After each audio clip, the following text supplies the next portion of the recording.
வணக்கம் குட்டி நண்பர்களே, எப்படி இருக்கீங்க? இன்னைக்கு நாம நம்ம குட்டி தெனாலிராமனோட இன்னொரு அதிரடி கலாட்டாவை பார்க்க போறோம். விஜயநகரத்துக்கு ஒரு நாள் ஒரு மல்யுத்த வீரன் வந்தான். அவன் சாதாரண ஆள் இல்லைங்க.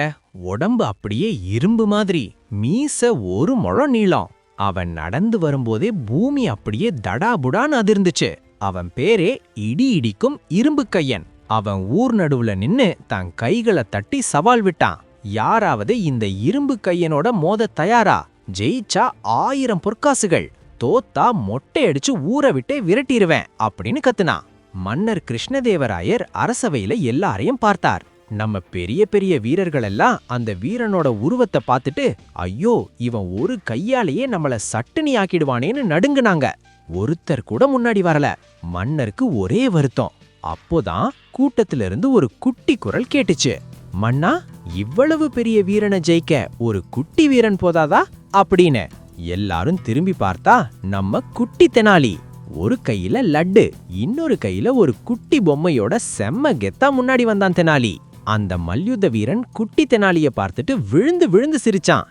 என்னது, இந்த சுண்டக்காய் பையன் எங்கோட மோத போறானா? தம்பி, நான் ஒரு தும்மல் போட்டா நீ காத்துல பறந்துடுவேன்னு கிண்டல் பண்ணான். ஆனா நம்ம தெனாலி கொஞ்சமும் அசரல. தன் இடுப்புல கைய வச்சுக்கிட்டு, நண்பா, உருவத்தை பார்த்து எடை போடாத.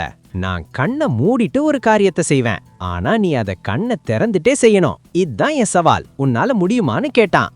அந்த வீரன் நினைச்சான், கண்ணை திறந்துட்டு எதை வேணும்னாலும் செஞ்சிடலாமேன்னு. உடனே சரி, செஞ்சு காட்டுறா குட்டி பையான்னு சவால் விட்டான். இப்போதான் வேடிக்கை ஆரம்பிச்சது. தெனாலி ஒரு பக்கெட் நிறைய மணலை எடுத்துட்டு வர சொன்னான். எல்லாரும் ஆச்சரியமா பார்த்தாங்க. தெனாலி தன் மழலை முகத்தை ஒரு நிமிடம் சீரியஸா வச்சுக்கிட்டு தன் 2 கண்களையும் இறுக்கமா மூடிக்கிட்டான். அப்புறம் ஒரு பிடி மணலை எடுத்து அப்படியே தன் 2 கண் மேலையும் சரசரன்னு போட்டுக்கிட்டான். அப்புறம் கைய தட்டிட்டு மெதுவா மணலை தொடச்சிட்டு கண்ணை திறந்து சிரிச்சான். இப்போ உன்முறை, நான் செஞ்சதை நீ செய்யணும். ஆனா ஒரு கண்டிஷன், நீ கண்ணை திறந்தே வச்சிருக்கணும் அப்படின்னு சொன்னான். அவ்வளவுதான்.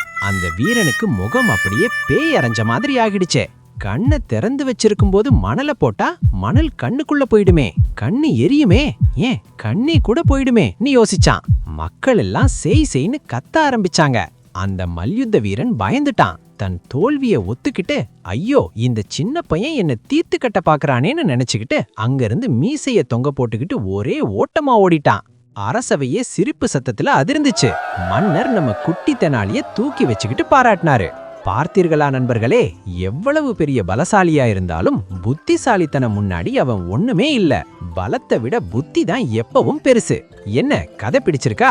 இதே மாதிரி இன்னொரு சூப்பர் கதையோட உங்களை மறுபடியும் சந்திக்கிறேன். அது வரைக்கும் டாடா, பை பாய்.